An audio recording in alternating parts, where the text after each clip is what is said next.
Hello, welcome to Loremaster's Lair. I'm your Loremaster, here at the Gen Con where we have so much to look forward to now. We have my paranormal itch being scratched with the Dark Archives, with the playtest looking delicious. We have Guns and Gears, which will have trade maps, potentially showing Arcadia and parts of Kashmiroon. We have a Desna Starfinder write-up in a plain, spanning adventure path. And, more pertinently to the video at hand, we have information on galactic magic, and the fact that there will be plenty of God information in it. Well, we already knew there was going to be God information, but we are getting a lot of juicy information. Some may have heard about all that and decided that this video is going to have to wait till after galactic magic. I heard that and decided I made the right choice to do this now. I mean, we've already had mentions of Starfinder, Kate and Kaelin.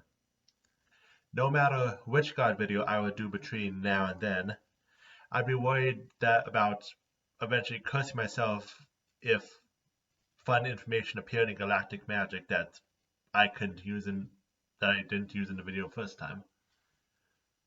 Meanwhile, Sarenrae has a full helping of information on her already, which means we will be continuing with Sarenrae and looking at the not complete, but definitely complete enough information we have on her Starfinder interpretation. So then, let's praise... Okay, I'm not actually going to make that joke today. So, let's start with where you can find this information. We're focused on the Starfinder side of things. With galactic magic not quite out yet, the basic information comes from the core rulebook. Galactic magic will probably have better information, but I'm not a precog. Both of us need to wait a few months.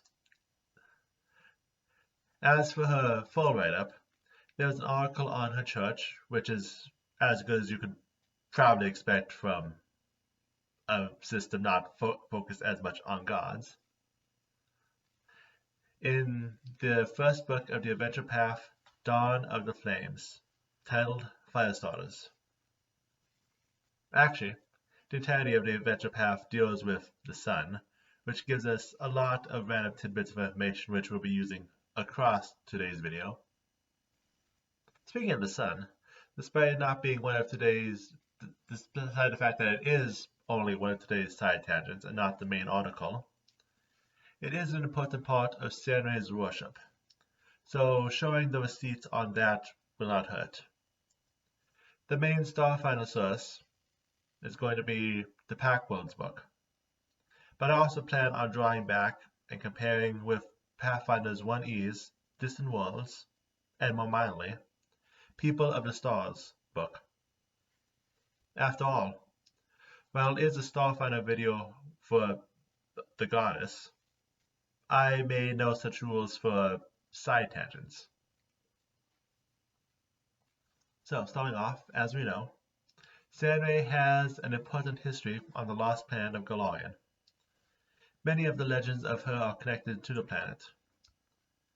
However, this is not the extent of her worship.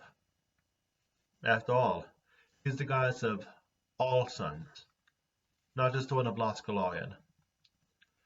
Planets where sunlight falls tend to be paired with a strong worship of Sarenrae. Conversely, places where light is scarce find her worship to be virtually non-existent.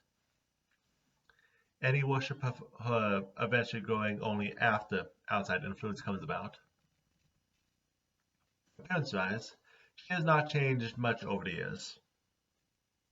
Okay, we do not have an actual image with galactic magic not out yet, but while her clothes may be different, the general description she has is the same.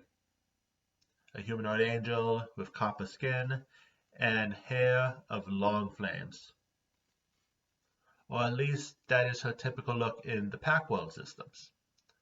The Pact world is not the only place with a sun, and Vesk Prime, the homeworld of the Vesk, is the closest planet to their sun. In the Veskarian, the Dawnflower, the Fire Scale, is depicted as a Vesk, a circlet of red scales crowning her head, leathery rings like that of a dragon. Also, while this is where we are talking about the appearance, I should be mentioning that the Fire Scale is not a goddess of healing, but of the righteousness of honorable combat, because Vesk. There's not much to say about Sarenrae's domain. The last few thousand years, nothing much has changed. She's still mainly focused on healing and redemption, or local equivalents as the Fire Scale again shows us. Her faith is open to all people, regardless of their social standing or whatever the tech level of the planet is. When you do not have many tenets people need to follow, your faith tends to adapt well to the situation.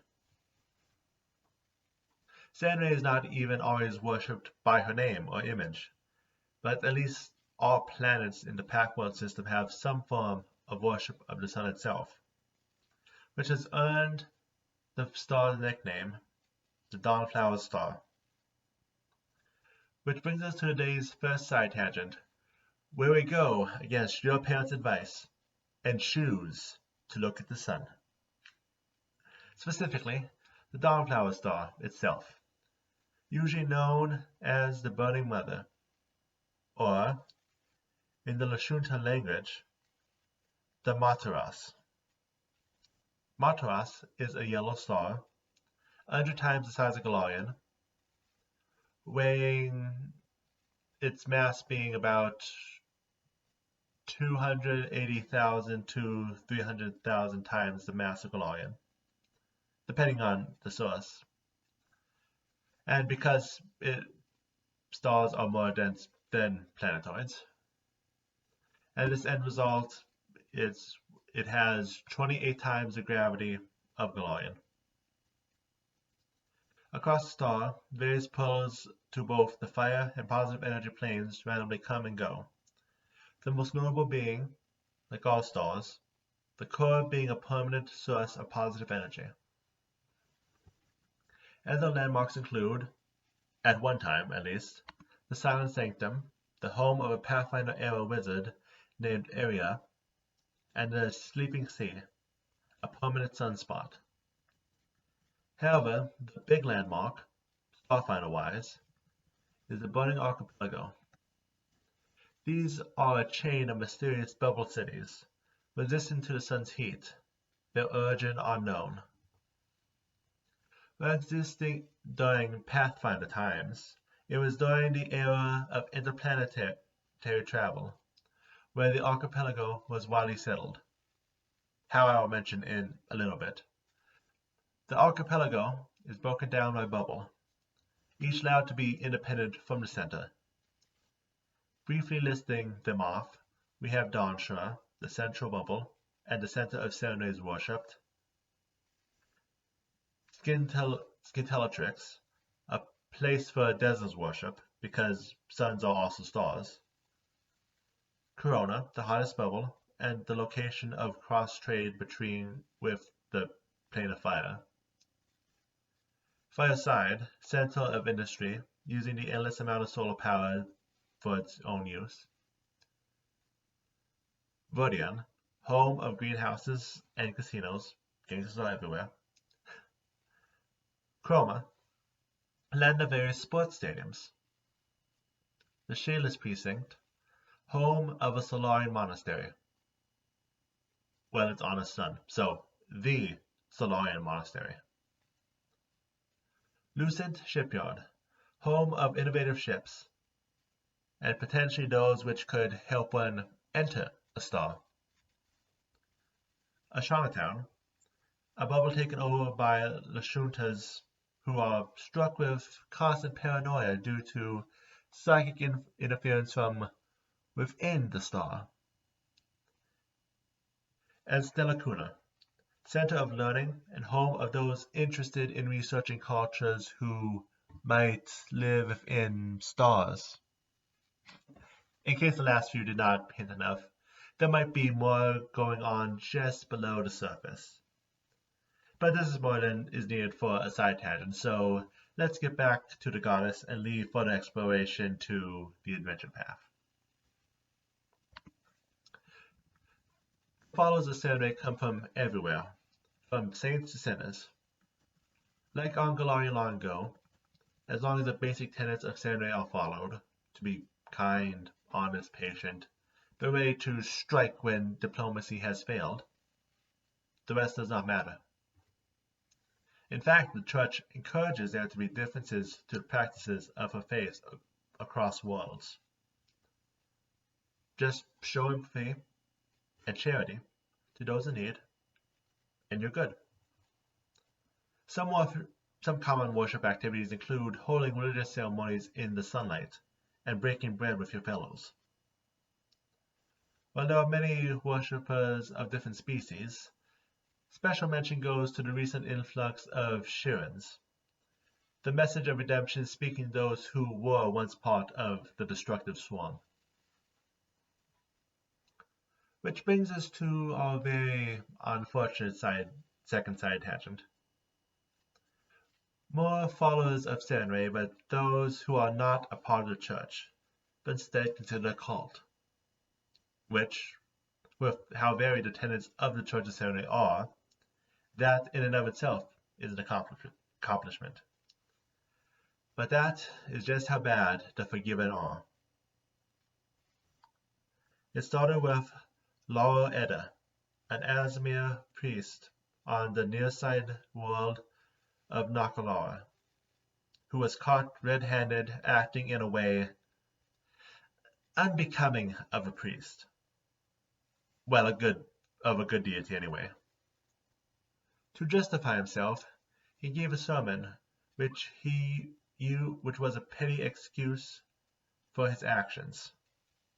That to truly worship the goddess of forgiveness, one must be the worst possible person, doing the worst possible thing, then ask Sarenrae for forgiveness. A shallow attempt to save one's face, the kind that our Earth politicians would call a stretch. Yet, his sermon was broadcast live across the galaxy. And as it was, the worst and most vile saw a way to justify being the worst and most vile. The Forgiven then swiftly became a cult, with Lair buying his own con, as he became an overnight celebrity. And while hedonists have taken to using the cult's name as an excuse for their debauchery. The Church of Sarenrae, of course, is against the cult, but have found that the more the Forgiven are condemned, the worse they become. So they're forced to sit back and hold their tongue, though hiring independent adventure parties to do some odd jobs instead when the blasphemies become too great. Now, going back, the actual roles of the clergy are more defined. If you are stationed in one place, you tend to the flock, heal, take confessions, and the like. When the local head of a church sees misdeeds being done, he calls out for other followers to converge to right the injustice. Missionaries, on the other hand, are responsible for looking for where work needs to be done. They look for the hungry so they can be fed, the naked so they can be clothed, the homeless so they can be sheltered, etc., etc. Where evil rules, Sarenrae's followers find those who are working against it and give them backing. Potentially, eventually, military backing. Many clergy become journalists. After all, the truth has always been a powerful weapon to fight evil, and you need someone willing to write the truth. Might as well be followers of the sun's revealing light itself. With our information on Sarenrae, we were given information on various temples. Considering how differently they are because they are growing separately, Let's look at some of them for examples. Outside of the Radiant Cathedral, which we'll be getting to in a moment, Absalon Station's Holy Angel of Flames is the largest temple to Sarenrae in the Pact worlds. A constant image of Sarenrae is projected on the ceiling, and the congregation often leads ceremonies inspired to make the world better. Versus Fur White Desert is the perfect place to worship Sarenrae, as the sun never sets.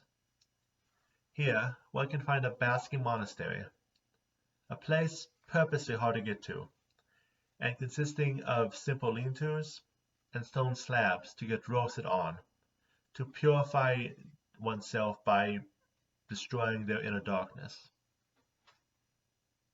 Beacon is a small chapel on Eox, which helps counsel those recently undead, or having trouble living among undead.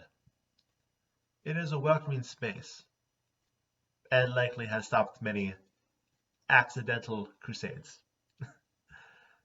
On Vesk Prime, the largest temple to the fire scale is the Church of the Flame Walker in the center of the Verona Desert. Expected to march there on foot, one will find a building superheated by a ring of mirrors. Now, many general temple designs are open air to bring in light with large stained glass windows. There have also been movements to establish what are known as Sarenrae stations, temple satellites which circle around stars as close as possible. Which brings us to our third side tangent, the Age of Eternal Dawn and how it came about. It started when an elven woman and devout follower of Sarenrae, Imwyl Novaheart, had visions of herself walking in the burning archipelago, just after the structures were rediscovered. She convinced explorers to allow her on the first trip to try to get in. However, they soon found themselves in trouble. Their shields are not strong enough to fully protect from the heat, and the crushing gravity slowly bringing their vessel down. At the darkest moment, a portal from within miraculously opened, and the group found themselves safe. There, within the place they dubbed Dawnflower, they found a cathedral, already perfectly made and prepared for the worship of Sarenrae, the Radiant Cathedral. Imwyl gave a grand speech at this site, which was recorded and spread across the system, and then beyond. The so-called speech under the prominence ignited what is referred to as the Age of Eternal Dawn, a centralization of the Church of Sarenrae, and interconnection between the scattered faith. This is why Sarenrae currently stands as one of the core deities of the Pact worlds, because her church is at the strongest it has ever been. Speaking of prominent words that shape the church, let's go through some of the holy texts of Sarenrae. The oldest holy book of the church, The Birth of Light and Truth, is still holding strong and the main holy text. However, there have been many modernizations of the text, rewriting parts of the books into poems and popular songs. Called the Essences of Sarenrae, collections of these writings are considered a valid way to learn the lessons and the practices of the faith.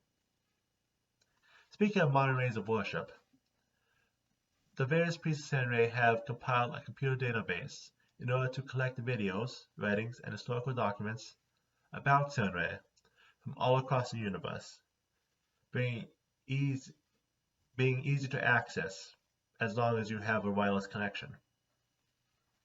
It all is curated by an AI named Prism, who also broadcasts various programs, which include history lessons, discussions of philosophy, scientific discoveries, and research papers, all of them made by members of the faith.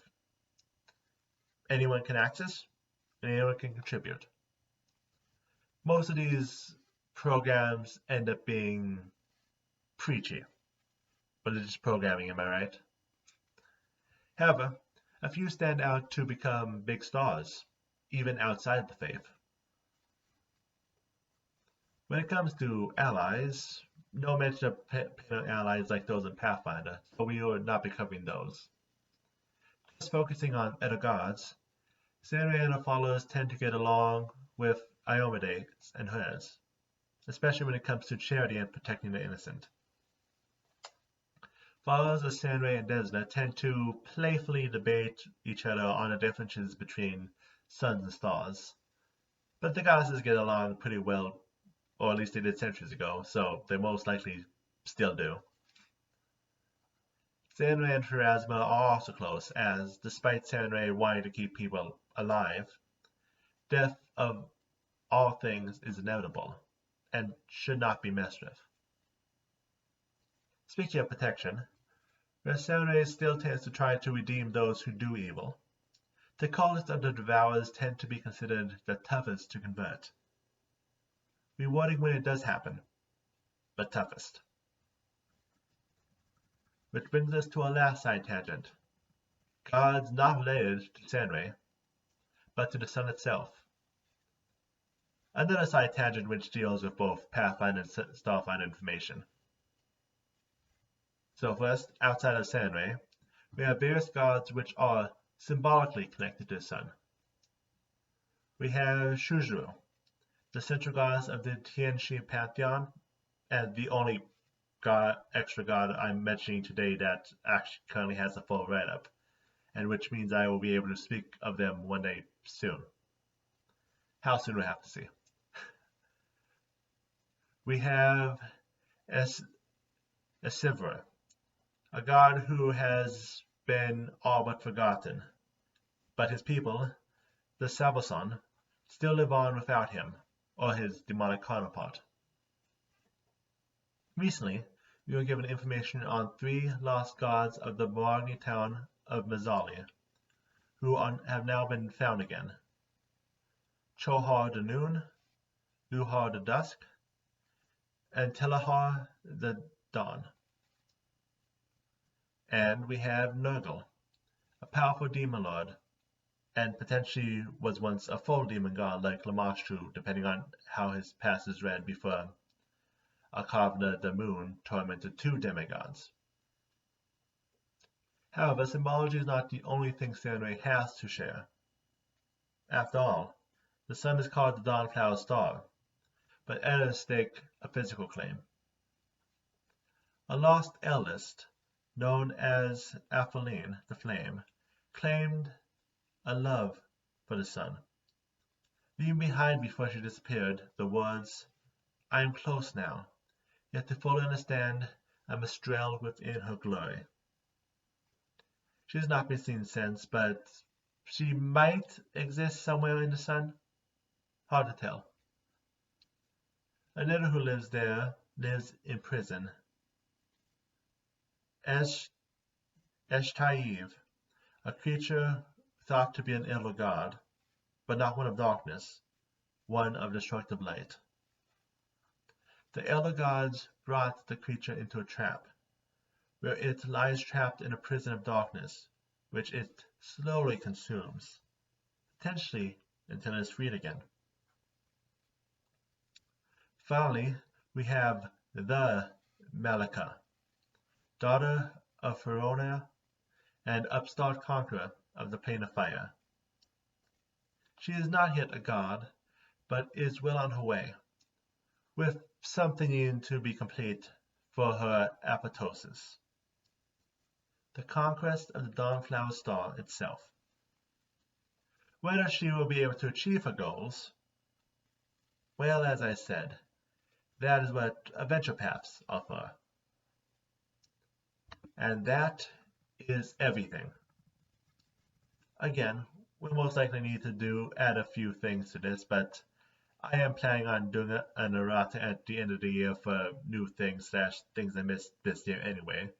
So I would much rather have a goddess we know 90% about done and have someone we do not know show up in galactic magics. Speaking of, great to dip my toe into Starfinder side of things. While I prefer fantasy to sci-fi, gods are gods regardless of system, and the future allows one to look at some interesting things that I normally would not be able to touch on. Either way, with Gen Con behind us, it's time to look at our future. So come back next week where, well, let me just remind you it is October next week, and I am a horror fanatic. See you then.